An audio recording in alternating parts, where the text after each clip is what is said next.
Wabarakatuh. My name is Ishaq Mustakim. My father is from Haiti and my mother is from Switzerland, and I'm Muslim 2 years now. I was born in Montreal and I grew up in Montreal. When I was a young kid, I was really good in school. Like my mom, I'm sure my mom had like high hope in me because I was his first kid, and I was a really good kid, really good grades in school and everything. Everything changed while I was looking for happiness. I was only living with my mom and my stepfather, and I didn't really have a father figure. My stepfather was not a father figure, and my dad was not in my life. So I ended up being raised by the street. So at the age 14 years old, I started looking like the other kids in school. And I saw the kids that were like taking drugs and drinking alcohol and going out with girls. I saw them like more happy than the other kids. So I started to wanted to be with them and try that stuff. So that's what I did. And hanging out with bad people end up to giving us like bad habits. So at the age of 15, I was so bad that they put me in like a juvenile jail. So I went to juvenile jail like for a few months, and after that, I didn't stop like doing bad things. I did so much bad things that they wanted me like to lock me down like for good. So I ran out from that juvenile jail, and after that, my mom had to send me to Switzerland. So I went to Switzerland to work for her brother, and I was working there I worked there like for like 3 months. But then again, I was alone there, but I put myself into a trouble that the police was looking for me, that I had to come back here to Montreal. And that was at the age of 17. At the age of 17, I cooled off. I stopped doing like bad things a little bit because I was saying to myself like soon I will be 18 and soon like if I get caught I will go to jail. But I don't know what happened with me. Like at 18, like I started back again, and they got me, and I went to jail for like 2 years. Before I went to jail, I learned that the happiness was into getting high, getting drunk, and getting with girls. But in jail, because jail is the school of crime, I learned that the happiness was into getting a lot of material thing, a lot of money. And 2 years in that jail made me have a criminal mind. I didn't have a really criminal mind before, but that 2 years, like that's what it did. And I was Christian before, and I was Christian, but I was not praying. I was only praying like when I wanted something really bad, or when I was into problems. And that jail time was for me a problem. So I started reading the Bible and praying a little bit. And I don't know why. Somebody that I wasn't speaking with, he wasn't around like who I was hanging with. He just came and gave me the Quran, and he told me to read it. But at that time, I was reading the Bible, and the Quran was not written the same way, so it didn't like touch me. So I just like give it back. After when I got out from jail, I started my mission. My mission to get money. When I got out of jail, it's there that when I got out of jail is then when I started chasing the money, getting after the money, and because I had no school, and the fastest way to get money that's the way I went. And in every type of way to make money, any type of like bad thing you can think, I was in it. Because really my plan was getting money. And I lived like, I don't know if it's a good thing, or if some people would say it's a good thing, some people would say it's a curse. Because in my life, like, I achieved like most of my goals that I wanted. And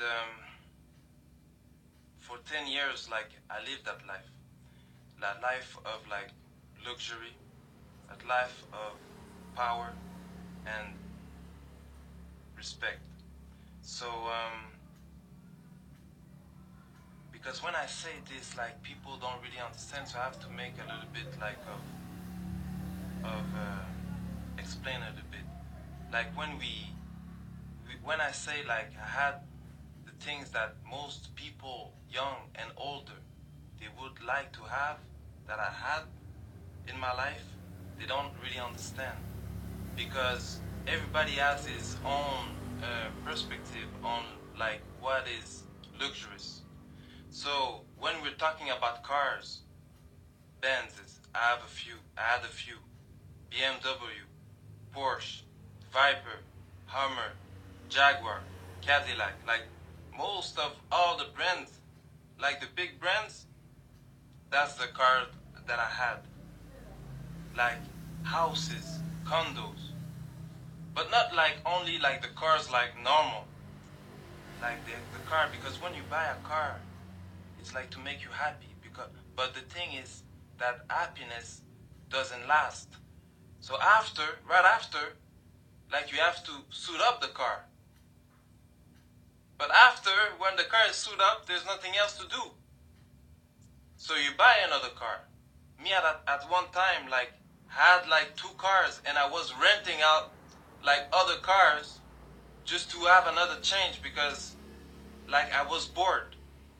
I had a house and I was living in hotel suites. It cost me like 10,000 a week just for hotel suites. So the clothes, like just the clothing, like because like when you have money, like even the money like change your style a little bit. Because before I was like I was dressing like everybody, but after that I had to like buy suits, you know, like $3,000-4,000 suits, you know, and I had like me. I was not really the type that was going like into clubs and partying. I didn't really like that. What I liked it more was really, because really I was on a mission.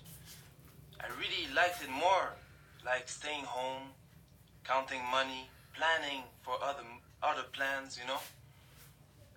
So when I got out to into the club was only like for money purpose, when we had like meetings, or like when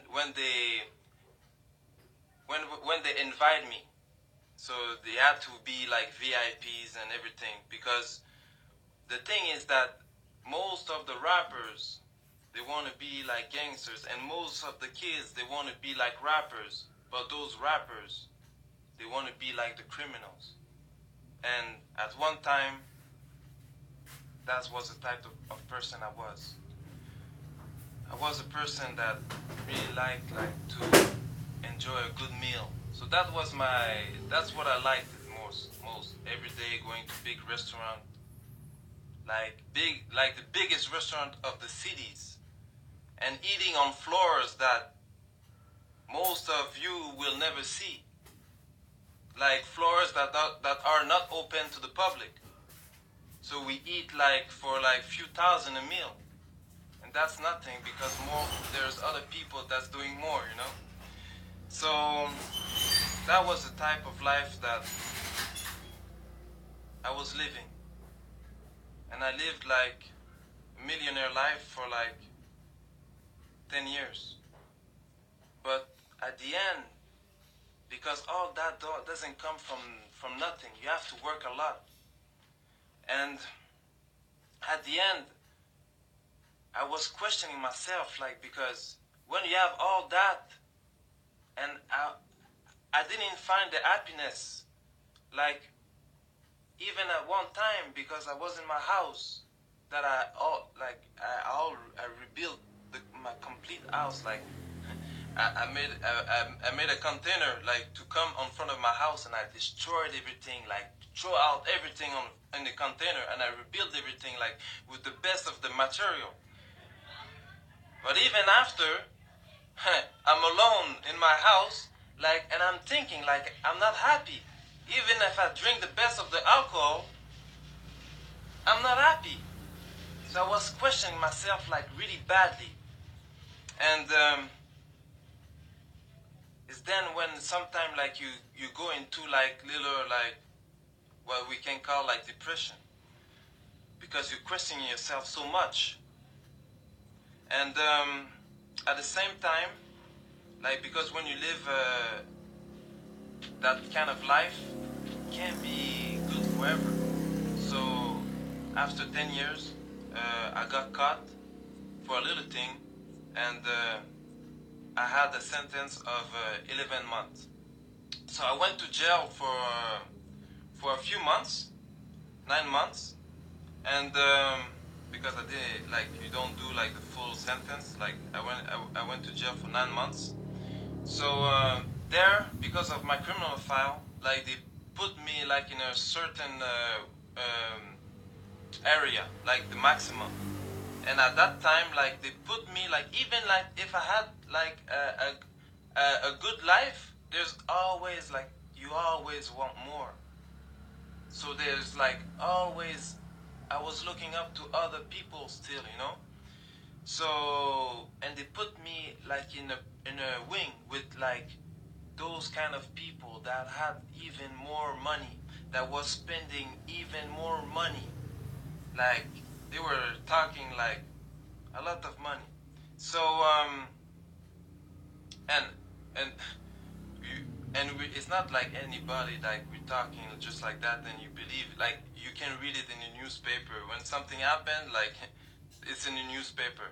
So and they were talking about me like that. Even them, they were not happy. Even them, like, they wanted to change. So really, all that made me even more, like, put in a position that I had to think about my life. And after, at the end of my sentence, I got in a jail, in a cell with Muslim, and that Muslim brother started to talk to me about Islam, and really now I was, like, because I was already questioning myself, so I was really interested about what he was saying, and what is a good thing for him, but a bad thing for me. He got released, but he told me he would send me the Quran, but maybe something happened because he never did. Like, I don't know if he never did, but I never received it. So after I got released, and I went back to my same life, you know, and I forgot everything about God, because when you know more into problems and you're not a Muslim, as soon as things go good, like, you forgot God again. And while I was, like, doing my life, I met up with a woman, and that woman, she was Muslim, and her mom, she told me that I should look up into Islam, and it's then that I started doing my own research. So I was reading, like, books, and I read the Quran, and I was really surprised to find that in the Quran that they had, like, the same prophet that there was in the Bible. Even at a point that I didn't understood how Muslim would understand the Quran, because in the Bible they have, like, the beginning of the story, and the Quran just completed it. So and I started to do my own research, like even like a lot I was researching, and the only problem that I end up having is like that, because as a Christian you have to believe that Jesus is the Son of God, and if you don't believe this, you go to hell, and if you believe it, you go to paradise. And I didn't want it to go to hell for nothing. Like it had to be the true religion, so I had to really make some research. And alhamdulillah, I found that Islam was the truth, and I made my shahada. So right after I took my shahada, 3 days after, my mom called me and told me that the police was looking for me. So I went to see my lawyers, and they told me that I should give myself tin. So I went and I gave myself tin. But for the first time, it was the first time I went into jail as a Muslim. I'm here with my client Isaac, or known as Isaac Mushtaki, who is charged in Montreal with various offenses, particularly fraud, forgery, the use of forged documents. With regards to the fraud that my client is, the amount of the fraud is $689,970.24. This would occurred in the year of 2006 over a 3-month period between the months of May and September. But there's a different side to Isaac that we know and that we've come across. Since his arrest, since these events, Isaac has completely turned his life around. I mean, notwithstanding his criminal record, breaking and entering, conspiracy to commit a criminal act, robbery, assault, mischief, intentional impersonation, the list goes on and on. Notwithstanding all of this, this individual has completely changed himself. He is no longer the person that he was when he was younger. He's married. He had a tough life. He grew up on the street. He grew up a life of crime and violence. That's no longer the person he is. He's married. He's a contributing member of society. He has a stable job. We have letters of recommendation from his employers. He's found religion. He's converted to Islam, and he's very observant of that. He commits himself to do charity work on a purely volunteer basis. No one has asked him to do this, and these are all signs of someone that has seen the process, seen that crime is not a life that he has chosen, and he has clearly indicated that he wants to be a contributing member of society, and that what advice have you got to Muslims and non-Muslims regarding Islam? Well, because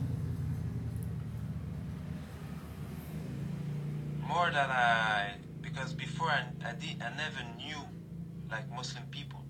If there was Muslim people around me, I didn't know, because they never talked to me about Islam. I really think that there was no Muslim around me. But now that I'm a Muslim and I'm just like hanging out with Muslim and seeing Muslim, there's a thing that really like get me sad, It's because me before I used to like a lot of I used to like a lot the tattoos, and on my head a tattoo get money. But more that I see little kids, like young Muslim, I realize that they have the same tattoo that I have, but not on their head. They have it on their heart, and they want to compromise their Islam for money, for like seriously stupidity. Like I don't, and that get me like really sad, that they don't know the value of what they really have. Because Islam gives me an happiness that everything that I had in my life, like all the money, the girls, because with a lot of money comes the girls, the money, the girls, the house, the condo, like all that life never give me a happiness that I have today. A happiness that lasts. And for the non-Muslim, seriously, before, like I didn't know nothing. For real, me, before, I will never thought I will be a Muslim. Never. Never. So seriously, like, what they're showing, like, in the media, because we all think like Muslim is like crazy people with beard that want to blow themselves up. Like, I don't understand. Like, what you see in the media is not the real thing. Really, if you want to learn something, you open the book and you read. And before, I used to not read, never read. But seriously, when you read about Islam, it's the best thing that you can learn. And even if you're not interested about changing your religion or getting a religion, at least just read it for, like, education. Just read it so you know what they're talking about. Why so much people are turning into Islam? Why? You have to question yourself, like, because everybody has a brain. Maybe you believe there's a God or not. I believe there's a God, and a God, like, gives us a brain, and the brain is to think. So I just ask you to think by yourself. Don't think, like, don't just follow what the media gives you. Like, think by yourself and read. Like, read the Quran. There's translation of the Quran in French, in English, in all the language. So just read, try to really learn about Islam, and don't look what the Muslims are doing, because that's a lot of people say, like, but I know a Muslim, a lot of Muslim, we're human beings and we all do mistakes, and there's a lot of Muslims that, like, there's only one Muslim, and that was a prophet that really, like, can live what the religion, the prophet alayhi salatu salam, like, that really, like, lived what the religion was teaching. But all the Muslim, most of the Muslim, even me,